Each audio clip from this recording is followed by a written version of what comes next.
आपसे cosmetic gynaecology के non invasive procedures के बारे में बात करूँ। नॉन इन्वेसिव का अर्थ है बिना ऑपरेशन ठीक करना। सबसे पहले इसमें आता है पील्स।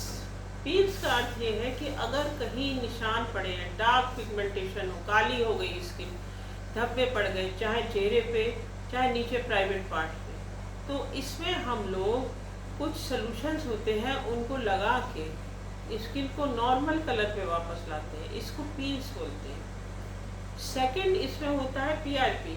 पीआरपी हमारे ब्लड से निकला हुआ एक केमिकल होता है जिसमें कि ग्रोथ फैक्टर्स होते हैं। आप ही का ब्लड निकाल के उसको मशीन में प्रोसेस करके उसमें कुछ इम्पोर्टेंट पार्ट बाहर करके हम आपके शरीर में जहाँ भी समस्या है वहाँ लगाते हैं, उसको पीआरपी लगाना कहते हैं।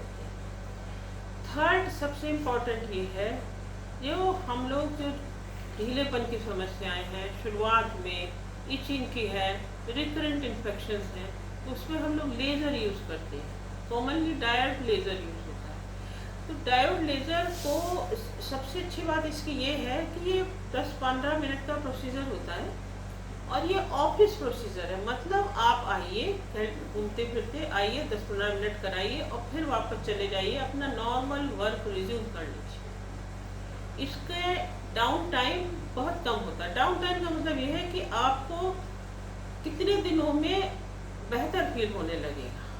1 हफ्ते के अंदर ये नॉर्मल आपको फील होने लगेगा। इसमें कई बार 2 या 3 सिटिंग करनी पड़ती है क्योंकि समय ज़्यादा नहीं लगता।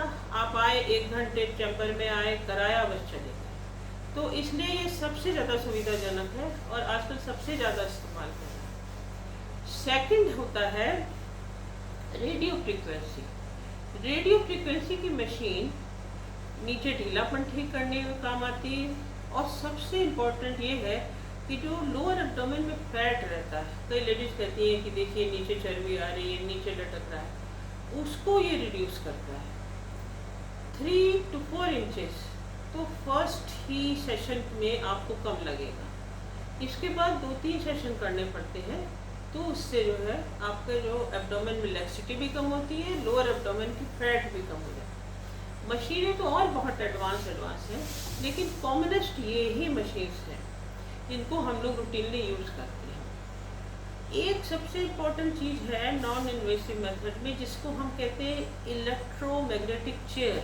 मतलब वो एक कुर्सी है, इसमें नॉर्मली आपको बैठना है और वो आप बैठ रही है तो वो नीचे से एक्सरसाइज आपकी कसरत कराती रहती है कि जिससे आपको जो नीचे की ढीलापन है, लेटरिन बाथरूम करने में जो छूट जाता है, समस्या होती है, उसको आराम देती है। तो इसको भी आपको 2-3 सेशन करने पड़ते हैं और इसको हम लोग इलेक्ट्रोमैग्नेटिक चेयर्स कहते हैं। ये कई नाम से आते हैं। इसमें 15 से 20 मिनट बैठना पड़ता है। और एक इसके बाद है थ्रेड्स।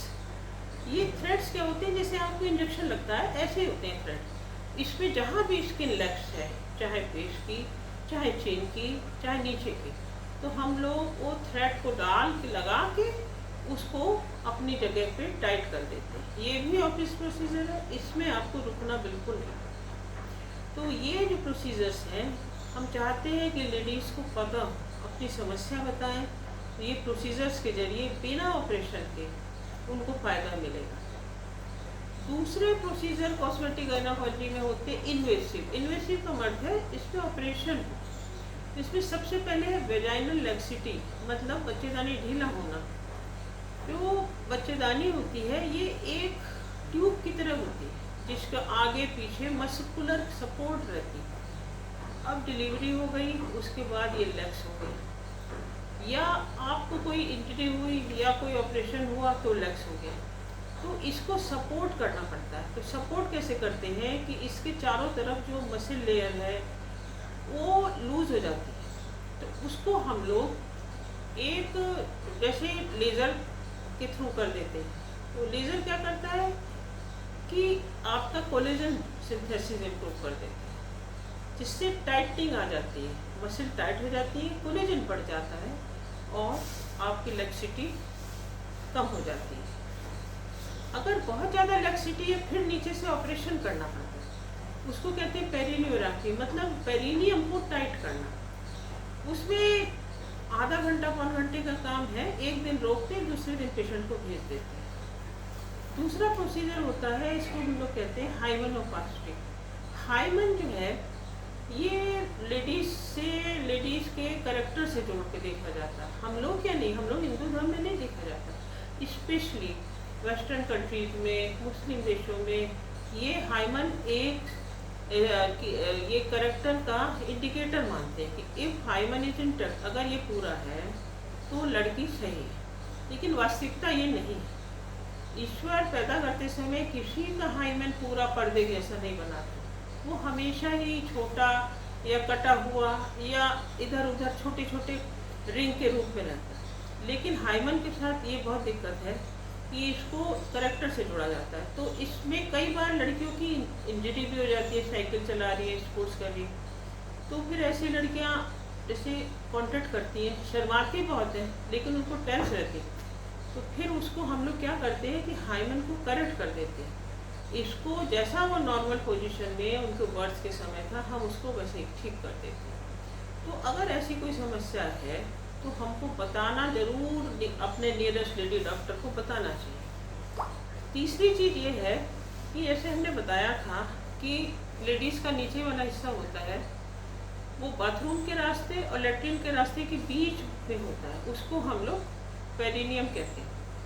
तो उसमें 2 होठ जैसे स्ट्रक्चर होते हैं, एक अंदर पतला होता है उसे माइनोरा कहते हैं, और जो बाहर मोटा होता है उसे मेजोरा कहते हैं। कई बार ऐसे हमने आपको बताया कि माइनोरा में कट हो जाते हैं, इंजरी हो जाती है, या वो ज़्यादा लंबा हो जाता है। आइडियली उसे मेजोरा के अंदर रहना चाहिए। ज़्यादा लंबा हो गया, कट हो गया, अब लड़कियों ने जैसे टाइट कपड़े पहने, स्विमिंग के वो पहने, तो वो खिंचता है, खिंचने से उनको पेन होता है, उसमें इंजरी होती है। तो उसको करेक्ट भी हम लोग करते हैं, उसको नॉर्मल साइज पे लाते हैं जैसा नॉर्मल एनाटॉमिकली होता है, तो उससे ये समस्या ख़त्म हो जाती है। इसको हम लोग माइनोरा प्लास्टी कहते हैं। और दूसरा एक हमने आपको बताया कि एक मेजोरा होता है जो बाहर की तरफ बड़ा होठ होता है। यूजुअली उसमें कोई समस्या नहीं होती है, लेकिन ज़्यादा एज की लेडीज़ में पेट ख़त्म हो जाता है, हार्मोन्स कम हो जाते हैं, तो लैक्स हो जाता है सब। तो ढीलापन जो होता है हम उसको करेक्ट कर देते हैं, या तो सर्जरी के थ्रू या बिना सर्जरी के। हम उसके अंदर फैट है और फिलर्स होते हैं, इनको हम लोग डाल के उसे नॉर्मल शेप हो जाते हैं। यही 3 मेन चीज़ें हैं, मेन ऑपरेशंस हैं जो हम लोग करते हैं। लेकिन वो इसके इंडिकेशन आपके ऊपर डिपेंड है। अगर आपको समस्या है तभी हम करेंगे, अगर आपको समस्या नहीं है, आप उस चीज़ को नॉर्मल मान के चल रहे हैं, तो हम इसको कुछ नहीं करेंगे।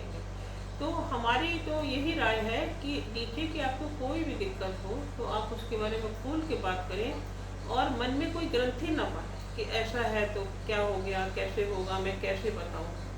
तो मैं यही मेन चीज़ें हैं कि जो समय रहते अगर आप बता देंगे तो हम बिना ऑपरेशन के आपको पहली स्टेज पे ला देंगे।